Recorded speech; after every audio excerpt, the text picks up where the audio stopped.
Okay, good morning everyone.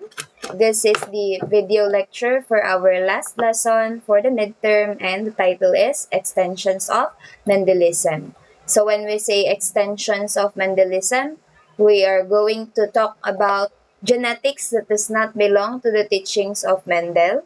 And in this lesson, you will find the explanation for things, traits, diseases that cannot be explained by the laws of Mendel. Let's start. Okay, we will start with what we call allelic variation and gene function. So, in Mendel's experiments, he established that the genes can exist in alternate forms. Sabi ni Mendel, may dalawang klase daw ng alleles, the dominant and the recessive. So, he actually observed the 7 traits of a pea plant. You have the seed color, the seed texture, the plant height, the flower color, the flower position, the pod shape, and pod color. And lahat daw ng traits na yan ay merong dalawang klase. Isang dominant, isang recessive. However, we could say that Mendel's observations are very outdated. That's why it's currently 20th century na 2026 na nga eh. So therefore, we will assume na meron na talagang changes po pagdating sa explanation ng traits and allelic variation. And it was found out that the genes actually exist in more than 2 allelic states, hindi lang pala dominant or recessive. And each allele can have a different effect on the phenotype. Okay, so the first example of extensions of Mendelism is the incomplete dominance and co-dominance. Okay, magkaiba po yung dalawa, but we will take it one by one. For example, an allele is dominant if it has the same phenotypic effect in heterozygotes as in homozygotes. So, di ba, kay Mendel, magkaiba ang ang phenotype po ng dominant and recessive. Okay? So, if you still remember, may dalawang versions po ang ating homozygous dominant. What they call this, the heterozygous and the homozygous dominant. Kapag kay Mendel po ang sinusunod, if, let's say for example, capital A is for normal and small letter A is for albinism, ang ating heterozygous and homozygous dominant na nakukuha na allele ay magmamanifest into both albinism. Normal. Okay? Kasi yung albinism natin is recessive. So, kapag heterozygous AA and homozygous dominant AA, ikaw po ay normal. But, pagdating po natin sa incomplete dominance, and co-dominance, nagbabago po yun. Because in these two types of genetics, ang mangyayari po is ang heterozygous, magkakaroon siya ng sarili niyang phenotype. Okay? Sometimes, however, a heterozygote has a phenotype different from the other or from that of either of its associated homozygotes. So, what do I mean by that? Kung kay Mendel, ang capital A, small letter A, and capital AA ay pareho lang ang magiging phenotype, in incomplete dominance and co-dominance, ang heterozygote po, iba ang kanyang phenotype doon sa homozygous dominant. So, mangyayari, instead of only 2 types of phenotype, nagkakaroon ng 3. Iba ang phenotype ng homozygous dominant, iba ang phenotype ng heterozygous, and iba rin po ang phenotype ng homozygous recessive. Flower color, for example, in snapdragon or antirrhinomagus is an example. So, white and red varieties are homozygous for different alleles of the color determining the gene. When crossed, they produce heterozygotes that have pink flowers. For example, ang kanyang color daw po talaga ng snapdragon is red and white lang. Pero kapag ang genotype ng snapdragon ay heterozygous, nagpo-produce siya ng pink. So as you can see, it's not only 2 phenotypes but rather may 3, white, red, and pink. So that is an example of a genetic that is not following Mendel's teachings. Kasi kay Mendel, kung may dalawang types ng alleles, dalawa lang rin po ang magiging phenotype. It's either dominant or recessive. But in incomplete dominance and codominance, nagkakaroon ng pangatlong phenotype. Okay, here is the example, no? Incomplete dominance po ito. When we say incomplete dominant, it's also known as partially dominant. What do I mean by that? It means that the dominant allele is not really 100% dominant. Okay? Let's see. Okay, we have here capital W. Okay, and the capital W is the representative letter for a dominant red color. Okay? While ang white naman daw ay manggagaling sa representative letter na small letter W. That means the only way that you can get white is by getting two recessive alleles or small letter W's. So, kapag merong capital W, may mapoproduce na red pigment. Kapag merong small letter W, walang mapoproduce na pigment, kaya siya white. So, as you can see, kapag homozygous dominant siya, talagang dark na dark yung color. Red siya, no? Kasi that means that there are a lot of pigment production. Kapag homozygous recessive naman, you have here small letter W, W. That means that there is no allele for pigment production. Kasi ang small letter W means no pigment production. That's why walang magiging color yung flower. It will remain white.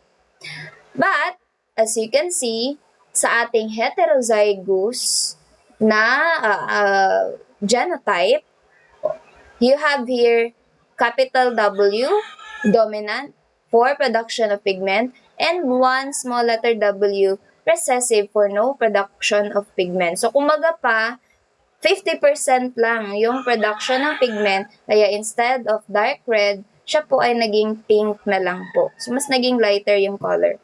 So, do you see? In this case, hindi po natatalo ng dominant allele yung recessive, unlike sa turo po ni Mendel. Still remember, sabi ni Mendel, kapag as long as the dominant allele is present, the recessive allele will not be expressed, di ba? Yun yung turo sa atin Mendel. But in incomplete or partially dominant alleles, kahit na present ang dominant, as long as may present din na recessive, half-half po sila ng magiging product. No?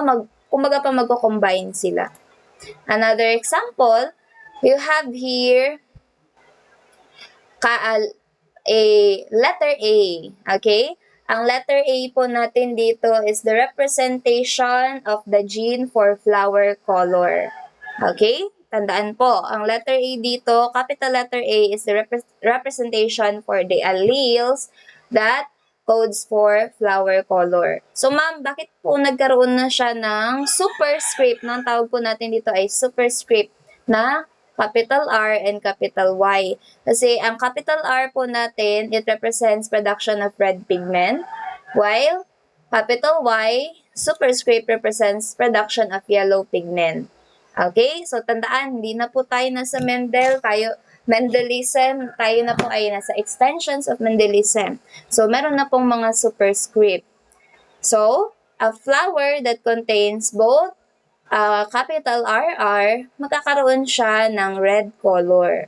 Kung ang flower naman daw ay merong both capital YY, as superscript, siya ay magiging yellow.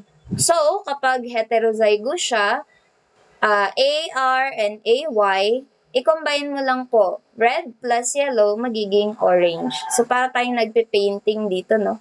We're like doing painting. Combining the traits. Okay, so, if you still remember, last meeting, pinag-aralan po natin ang dihybrid cross and trihybrid cross. So, and monohybrid cross. So let's use Punnett square in solving for incomplete dominance. For example, meron daw tayong P generation or P cross. The first parent is CR. Tandaan, the darker the color, the more dominant it is. So in this case, the letter R is the dominant, meaning red color is dominant, and the W superscript is the recessive for white color. So, ang parents daw natin, the first parent is homozygous dominant CR. The second parent is homozygous recessive CW. So, in this case, this belongs to type number 1 of cross. You still remember, right? Type number 1 po siya ng cross. So, that means we can use extraction method. So, we extract, we get 1 CR and 1 CW from the first and second parent. You combine, therefore now, you have the genotype of all the F1 generation or lahat ng offspring ng first generation. And ano ang kanilang genotype? CR, CW. As you can see, ang homozygous here, CR, is red. Homozygous recessive CW is white. When you combine the two, you will produce pink with the genotype of CR-CW. So, how will you get their gametes and then produce the F2 generation? So, may lalagay mo po siya sa Punnett square. You will now have bakit po ganyan yung gametes niya? Kasi self-fertilization po tayo. Meaning, kumuha tayo ng dalawang magkapatid na puro pink at pinag-cross natin sila. So, you just use this alleles, no? CRW for the first parent and CRW or CRCW for the second parent, pareho lang kanilang genotype. When you place that on a Punnett square, this means that all F2 generations will produce 25% na homozygous dominant red, 50% na heterozygous pink, and 25% na homozygous recessive white. Therefore, lahat po ng natutunan natin sa ating prelim and midterm in Punnett squares, you can apply all of that here in the extensions of Mendelism. Okay, I hope the incomplete dominance is now clear to all of you. Another example, so dano tayo with plants. Meron din daw pala sa mga tao ito, no? Example ng incomplete dominance. So, another exception for the principle of simple dominance arises when heterozygote shows characteristics found in each of the associated homozygote. This example pala, class, is for codominance, I think. This occurs in human blood types, which are identified by testing for special cellular products called antigens. Still remember kung anong antigens? Ito po ang kalaban ng antibodies ng katawan natin. So, our blood actually contains antigens, no? Antigens of the MNS blood group are carried on sugar-bearing proteins called glycophorines daw. And our glycophorines lie in the membrane of our red blood cells. One end of the glycophorin daw is attached to the underlying cell, and ang other end niya bears the sugars and determines a person's MNS blood type. So, hindi lang pala blood type A, O, B, and AB ang meron tayo. Actually, iba-iba siya. So, another one is MNS blood type, no? Where are we? The M and the N antigens are located at glycophorin A or GIPA, while the S and small letter S antigens are located on the glycophorin B or GIP-B. Okay? So, kaya siya tinawag na MNS blood kasi depende po kung anong antigen ang makikita doon sa glycophorin na nakadikit sa iyong cell membrane of the red blood cell. It's either MNN or SS. Let's see. Pag chinek daw ang iyong blood by using an anti-M serum or anti-N serum, ito daw ang nagiging kalabasan niya. Kapag ikaw ay homozygous MM, meaning you the blood type that contains the antigen M, pag nilagyan ka daw ng anti-serum for M antigen, nagko-coagulate yung blood mo. Kapag nilagyan ka ng anti-N serum, hindi nagko-coagulate dahil wala ka namang N antigen. If you are homozygous N, then that means your blood contains the antigen N. So, saan magre-react yung blood mo? Anti-N serum or anti-N? Of course, sa anti-N po dahil lang iyong antigen ay N. Therefore, out of the two, your blood will coagulate with the placement of anti-N serum.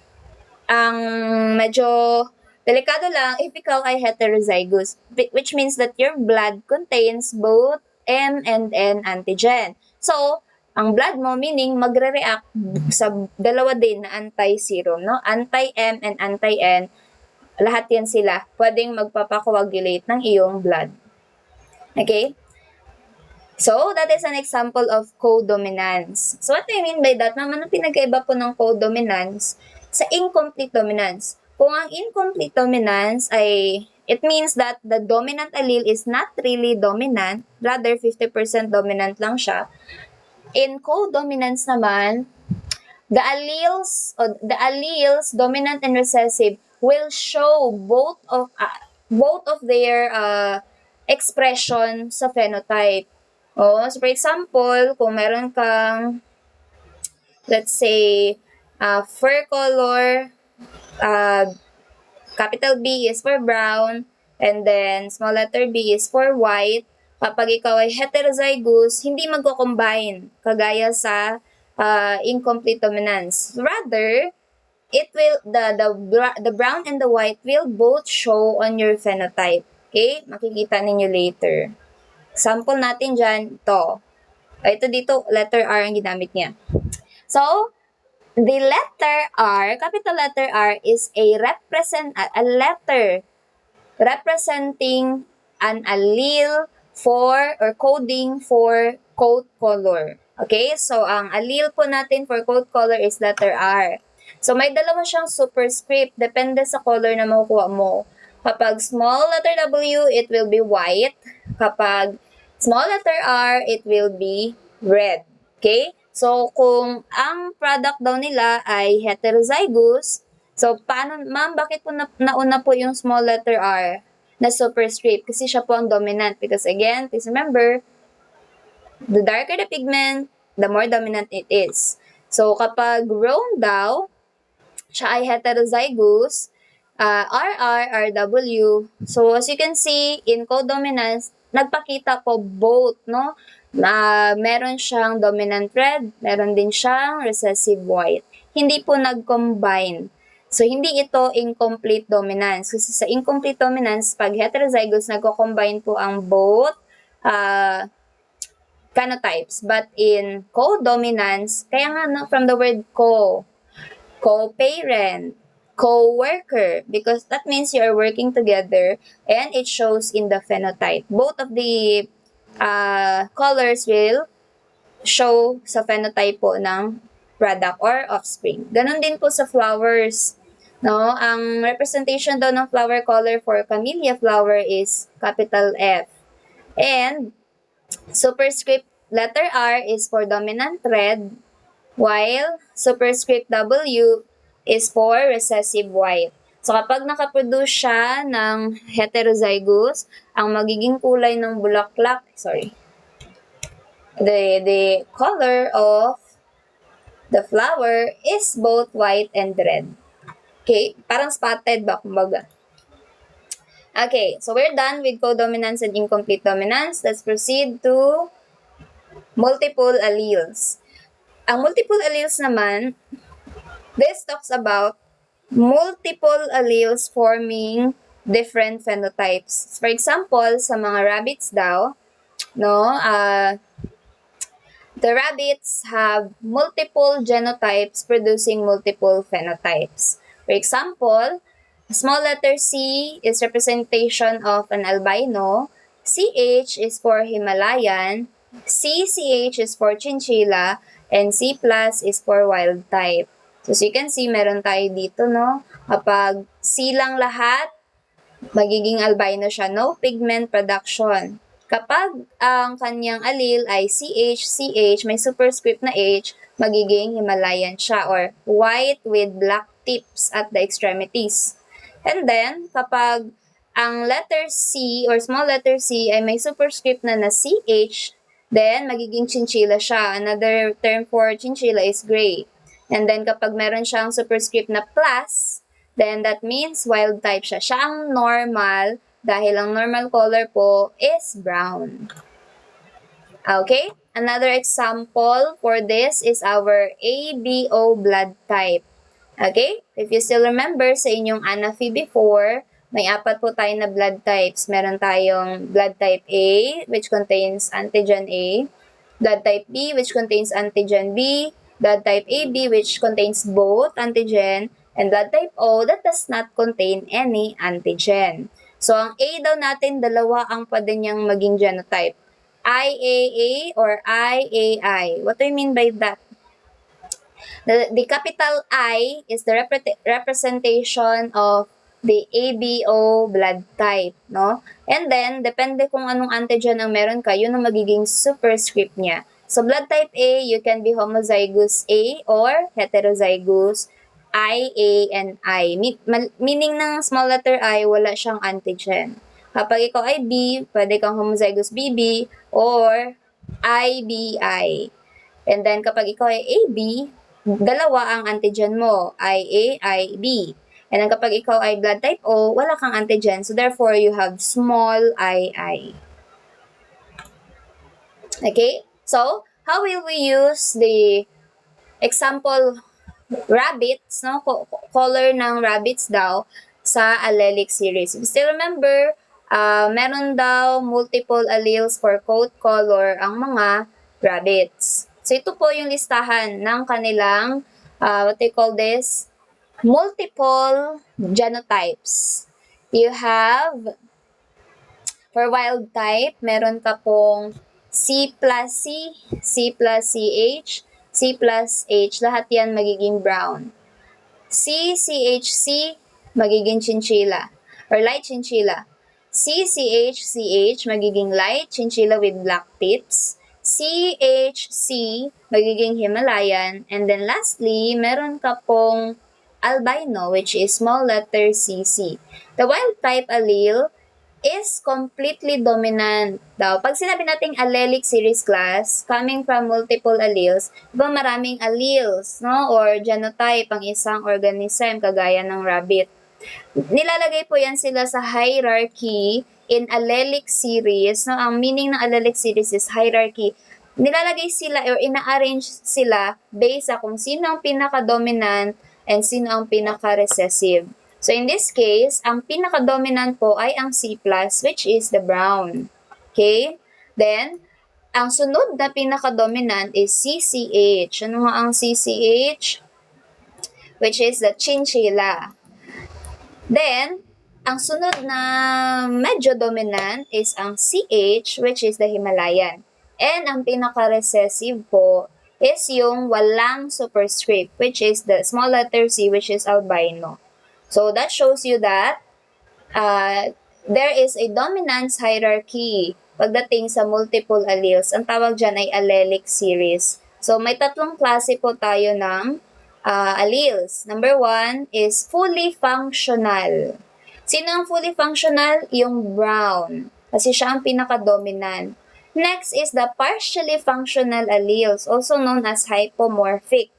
Sino yan sila? Yung dalawang nasa gitna, the chinchilla and the Himalayan. And then lastly, yung null or non-functional alleles, also known as amorphic.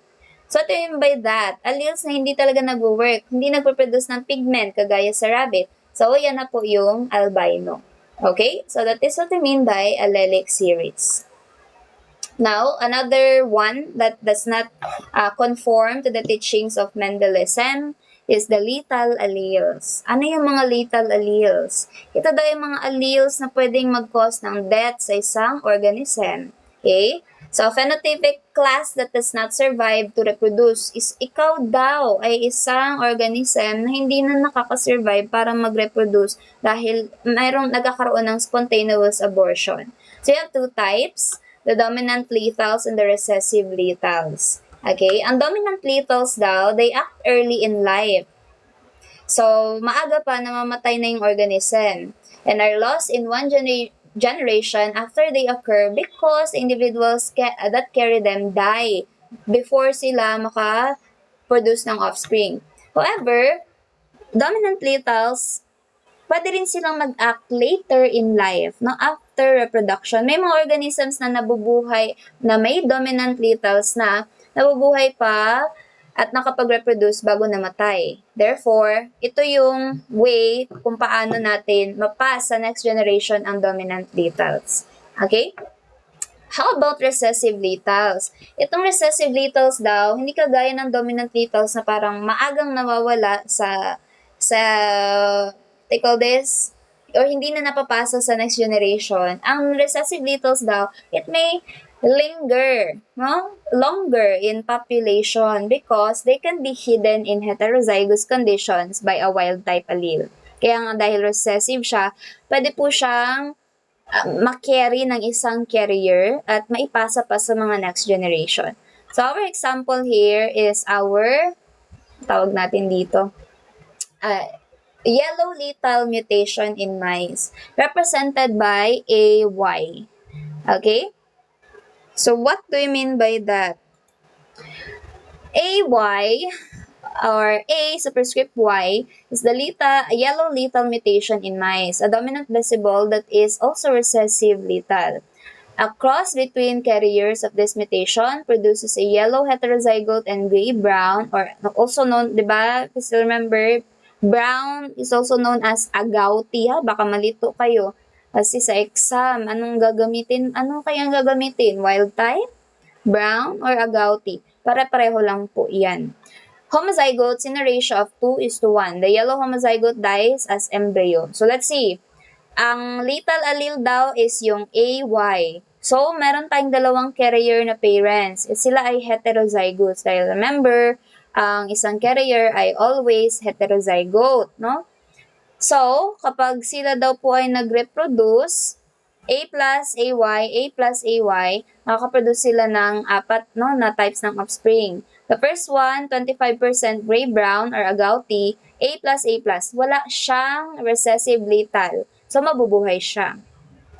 Then, nakaproduce sila ng 50% heterozygote or heterozygous, AY, A plus, AY, A plus. So, itong dalawa, hindi ito mamamatay, but rather, yellow pa rin sila, but still alive, and they are carriers. And then lastly, meron tayong nanalo sa, what they call this, nanalo sa loto, which is nakakuha siya po ng dalawang recessive lethal, AY, AY. So, ito siya, hindi na ito mabubuhay. Dahil embryo pa lang siya, nai-abort, no, nagkaroon ng abortion or nalaglag na yung, namatay na yung embryo.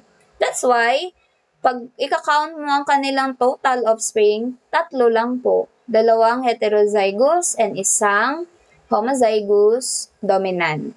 Yung ating homozygous recessive, hindi na siya kinakount dahil siya ay namatay po during embryonic stage. Okay? I hope that is clear. Another example ng ating lesson is the penetrance and expressivity. When we say penetrance naman, this refers to the all or non-expression of a genotype. Meaning, kunwari cancer. Out of 5 people, 2 ang may cancer, 3 ang wala. Yan ang penetrance. Bibilangin mo lang sa isang grupo kung ilan ang nag-show ng trait or may sakit. Okay? At ilan ang wala. Ang expressivity naman refers to the severity or content. Let's say doon sa 5 tao, kung 2 doon may cancer, ano ang severity ng 2 may cancer? Ang isa first stage pa, ang isa nasa 4th stage na. Nakuha nyo ba? Or stage 4 cancer. So, yun ang severity. Bawat affected, gaano siya ka-severe. This is represented by 25%, 50%, 75%, 100%. Depende po. So, as you can see, sa exam or sa quiz, sa exam, baka pagawa kayo ng ganito. This is called the table or representation of penetrance and expressivity. So you have the freedom po to choose your own shape for your diagram. For example, ang key daw natin dito is itong parang shape ng tao. Kapag may color pink, meaning meron siyang sakit or may trait, penetrance. And kapag no color, wala siyang sakit. So in this case, the first two, dalawa lang sila, both may pink. So we call this as 100% penetrance. Kasi out of two, dalawa daw ang merong sakit. Example ko lang yung sakit class ha. That's the example of the trait that I'm using. Dito naman sa baba, 50% penetrance lang daw because out of 2, isa lang ang may sakit. Represented by the pink color. Now, how about expressivity? Ito ay tinatawag na narrow expressivity because out of the 6 individuals, lahat sila ay may cancer. Ano yung severity ng cancer nila? Pare-pareho, stage 4, kasi puro na dark. While in this case, this is variable expressivity. Why? Kasi out of the 6, lahat may cancer. Pero dalawa ang nasa stage 1. Dalawa ang nasa stage 2. Isa ang nasa stage 3 at isa ang nasa stage 4. Okay? So, yan po ang sinasabi natin na narrow expressivity and variable expressivity.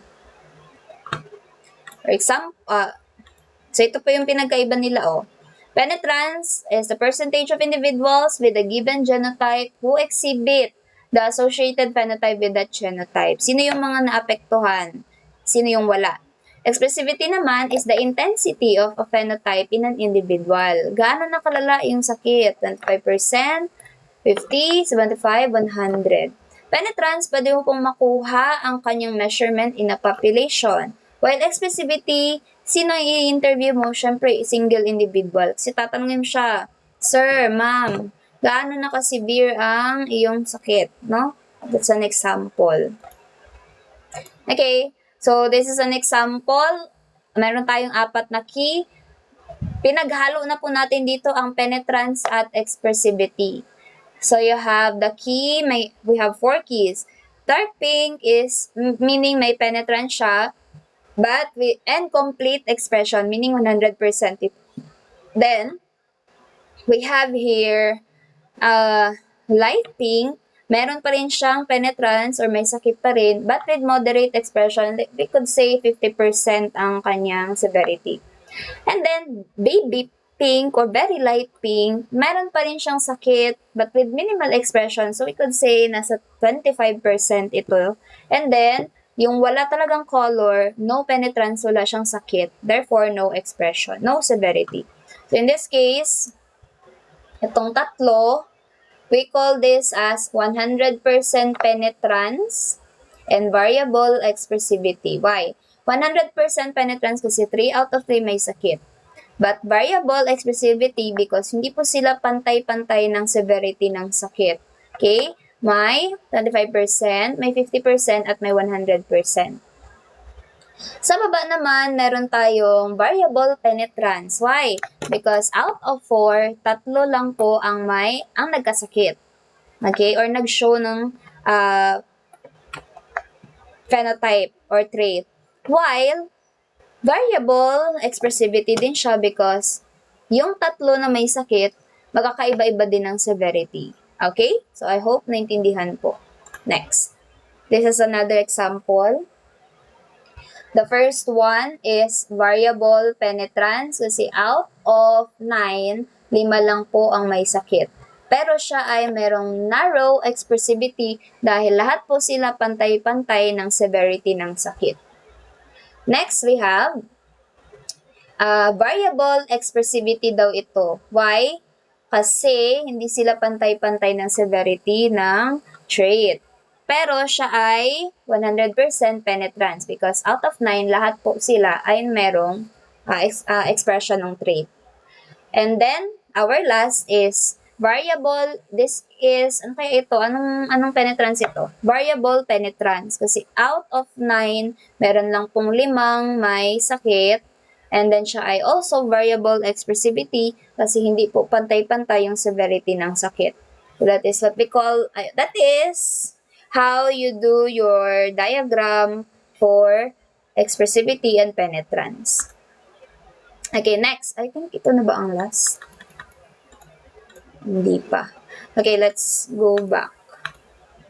Okay, pleiotropy or pleiotropic gene. Ang pleiotropic gene daw ay isang single gene disorder, meaning ang nag-cause ng sakit ay mutation ng isang gene with many symptoms or a gene that controls several functions. So what do you mean by pleiotropy?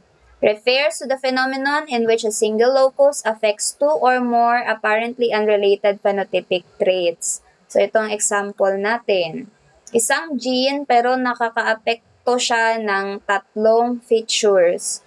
For example, the beta-globin gene mutation, also known as sickle cell anemia. Isa lang siya na gene pero affected niya hindi lang ang heart but also the liver and the eyes. Now, it causes blindness, liver failure, and heart attack.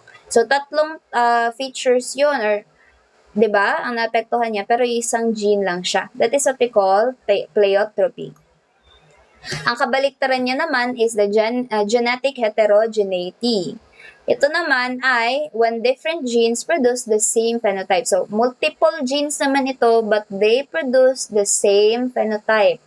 Bakit daw? Because most likely, these genes encode enzymes that catalyze the same biochemical pathway. Pareho lang daw ang pinoproduce nila na enzymes. Or different proteins that are part of the pathway.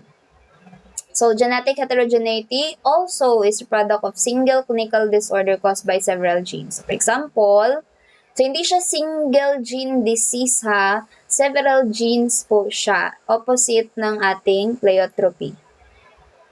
Okay, so we have here an example ng ating genetic heterogeneity. The first one is allelic heterogeneity. An example of this is cystic fibrosis. If you still remember, sa ANAFI, meron po ito. I think this is with respiratory system, no? Cystic fibrosis is when an individual produces large amount of mucus sa kanyang airways, no? Inside the they call this respiratory system. And hindi po siya normal kasi wala naman siyang sipon, no? Pero throughout, meron siyang makapal na layer ng mucus due to bacterial infection. Okay? And may kasama na pong blood sa kanyang mucus. So, it produces a thick, sticky mucus that blocks the airways. Kaya mahirapan siya sa kanyang inhalation and exhalation. Okay? So, itong disorder daw na ito ay caused by mutations of the CFTR gene. But over 2,000 different mutations in the single gene can lead to the same clinical condition called cystic fibrosis. Okay? So, ang CFTR gene daw leads to the production of thick, sticky mucus that affects the lungs, digestive system, o hindi lang pala reproductive system, it also includes digestive system and other organs. So, binablock niya po ang airways, no? And causes lung infection. So, ito daw ay autosomal recessive. So, meaning nakukuha mo siya through a recessive gene. So, tandaan, meron siyang 2,000 different mutations pero lahat yun nagli-lead lang din po sa iisang sakit which is cystic fibrosis. Another example is the locus heterogeneity. Also, one example of that is the retinitis pigmentosa or RP. So, saan ito nanggaling na disorder? Sa mutation daw ng iba't ibang klase ng genes kagaya ng RHO, PRPH2, and USH2A, and marami pang iba. Pero lahat yan sila nagli-lead into retinitis pigmentosa. Okay? So, anong nangyayari dito? Ikaw daw ay dahan-dahang nagkakaroon ng peripheral vision loss kung saan, what do you mean by peripheral vision? Ito po yung vision on the sides, no? Na sa side po ng ating eyes. That's why you can still see the side even if you're looking forward. So, nawawala po yan at nagkakaroon ka rin ng night blindness. So, what happens? No? In the retinitis pigmentosa, this is a group of inherited diseases that damage the light-sensitive rods and cones in the retina. Alalahanin na naman, anafi ulit, balikan po ang eyeball. At alalahanin, ano ang rods and cones? The rods which provides side, peripheral, and night vision. No, yung rods po natin na nahanap po sa gilid ng mata ang naapektuhan dito. Kaya nawawala ang peripheral vision natin. Okay? So, it is more affected than the cones which provide color and clear central vision. So, the retinitis pigmentosa is also, autosomal siya pero pwede siyang dominant and recessive. Pwede rin siyang X-linked recessive form of inheritance. So, ito yung nangyayari. This is the normal vision. And ito po yung nangyayari sa retinitis pigmentosa. So, pwede siyang mag-appear during childhood or adolescence and then mas lalala ng lalala as you grow older. And mag-worsen siya hanggang maging mabulag ka na po. Okay? So, nagiging tunnel vision po yung nangyayari. Parang center na lang ang nakikita mo. Okay. Another example ng ating, we call this, locus heterogeneity is the tuberous sclerosis or TSC. Very uncommon daw ito na genetic disorder. Ano ang kanyang palatandaan? Nag-develop po ng tumors in many parts of the body. Hindi po siya cancerous, no? Pero sometimes nakadepend yung pagiging dangerous ng kanyang situation, depende dun sa tinutubuan po ng tumor. Okay? Saan siya nanggaling? Sa mutation ng genes na either TSC1 or TSC2. And you can find this in chromosome 9 or chromosome 6. So, kung tumubo lang po ang tumor sa skin, sa nails, sa teeth, okay lang po. Pero kapag may tumor na po sa brain or other internal parts of the body, doon na po siya nagiging delikado. Okay, next. Ito na po ang last part, finally. We are now on phenocopies versus genocopies. Okay. Ma'am, ano naman po ang phenocopy? This is a variation in phenotype which is caused by environmental conditions. Sandaan. Ang nag-cause ng trait ay environmental condition. Pero, parang kapareho siya ng genetic disorder. Okay? Anong example natin dyan? Ito, nanggaling ito sa biochem, no? Meron ito sa biochem. The thalidomide. So, yung thalidomide natin is an example of a racemic mixture in which two versions of an isomer is present. Meron siyang both isomer positive and negative, no? Kaya, delikado siya kasi kaya siya nag-cause ng limb birth defect. Hindi nyo pa maintindihan yung isomers ngayon kasi hindi pa kayo nagkaroon ng biochem. But please remember that thalidomide is a racemic mixture which is a combination of both positive isomer and negative isomer that causes limb birth defect. So, ano ang naging cause nito?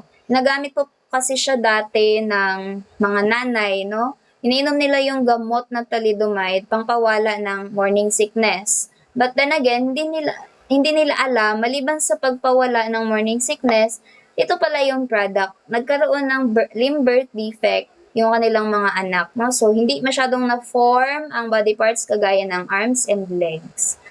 Okay? So, di ba para siyang caused by genetics, pero actually, ang nag-cause sa kanya is environmental factor, which is the drug, thalidomide.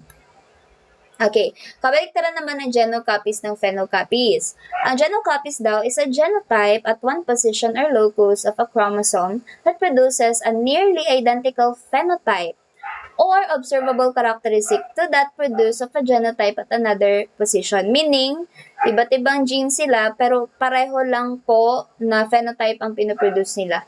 One example of this is inherited deafness. So, here is the side-by-side comparison of genocopy and phenocopy. Ang genocopy daw is a phenomenon where the similar phenotypes show varying genotypes on different locus. or loci. While phenocopy is a phenomenon where similar genotypes show varying phenotypes. So, sino daw ba ang may changes in phenotype? Ang phenocopy. Sino ang may changes in genotype? Ang genocopy. Sino ang pwedeng ma-inherit? Genocopy, syempre, kasi genes yan. Phenocopy is hindi. Because it was caused by environmental factors. Okay, sino ang may presence of mutation? Syempre, genocopy. Ang phenocopy, wala. Okay? So, that is the end of our lesson number, anong number na ba ito? Lesson number 3 for midterm. So, in total, this is lesson number 7. Kung i-count natin from prelim. Okay? This is included in your examination. I hope na papanoorin po ninyo ito ng mabuti at pag-aaralan. Okay? Thank you so much. That's all.